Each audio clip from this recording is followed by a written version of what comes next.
Hey, welcome to this episode of Happy in 15. So today I'm joined by Katie Bates, our VP of Global Partnership, and great to have you, Katie, here in Helsinki. How did you like the snow? Oh, I love the snow. We don't have anywhere near enough of it in the UK, so turning up last night, roads were a little bit slippy, but absolutely fantastic. Love it. Yeah, we just ordered especially for Thanks. you. It says like the iPhone is saying that heavy snowfall for the whole day. So Perfect. Yeah. And then get slushy towards the end of the week, which is not so good, right? Yeah, exactly. Yeah. But hey, you're joined with me here today to talk about how customers and MSPs benefit from experience management. And we actually put out a white paper on our website recently about it. So tell me a little bit, like, what is the white paper all about? So it's very much around trying to understand what are the challenges that both customers and MSPs have when trying to enable and implement experience management into the workforce. It's a little bit of a who's ready first, who's driving it, who's accountable. So it really talks about all of those different aspects of how to actually onboard experience management when you're collaborating. And we didn't kind of do it alone, so who is it wrote with? It was a great pleasure actually to have Roman from ISG helping co-author the paper along with Sami and myself. So it was getting that third party influence was absolutely critical for us on this one. Yeah.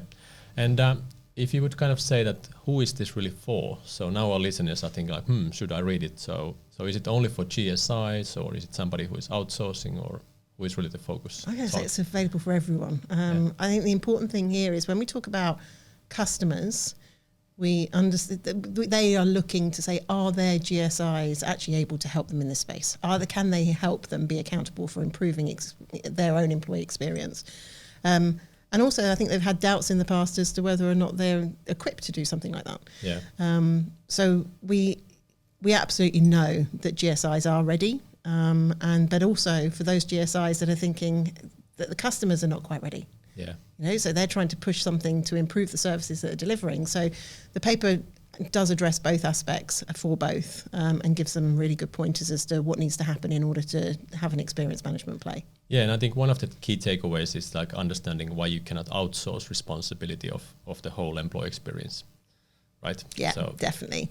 And I think this is one of the things. I think ultimately a customer is accountable for their own employees. Yeah. So they can't suddenly put the whole burden on a GSI, but a GSI is accountable for delivering a service and a good service to the customer.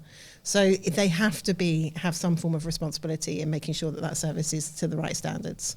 Okay, so I'll put a link to the actual white paper so people can go and download it and read it fully. But maybe related to this, like, how have you now seen? You work a lot with the GSIs. You talk with many of them. Well, most of them.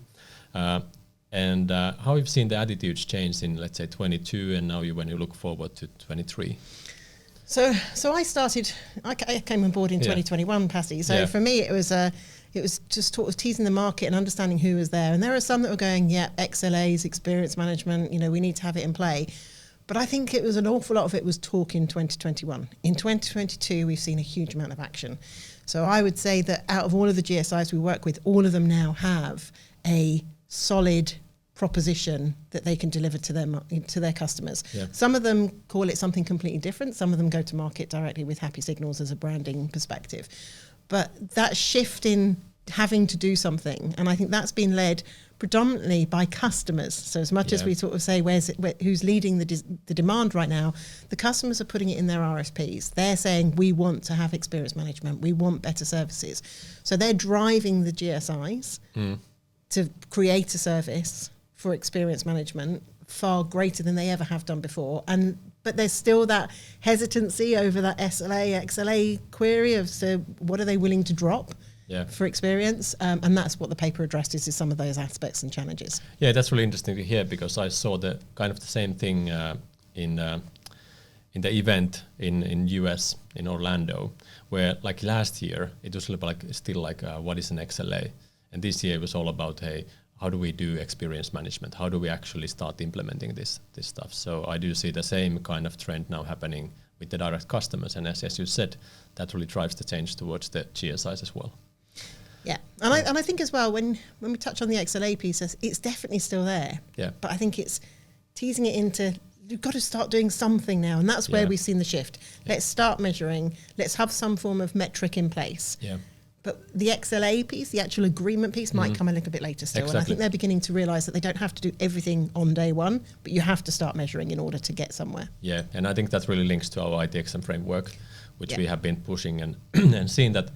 I think the customers where I see the biggest chance of having a good success are the ones who take on their MSP, their GSI from day one, and they start agreeing like let's start doing this, let's start figure this out together, and not try to just create this agreement and just put the GSI in pressure and like kind of the old way. Yeah. So yeah.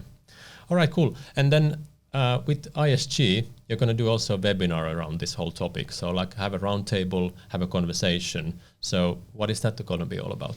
So it's going to be about different context of what we've got in the white paper. Yep. So I think we look at the specific questions, are there any geographical issues, or variances across all of the different regions in terms of how experience management can come to play?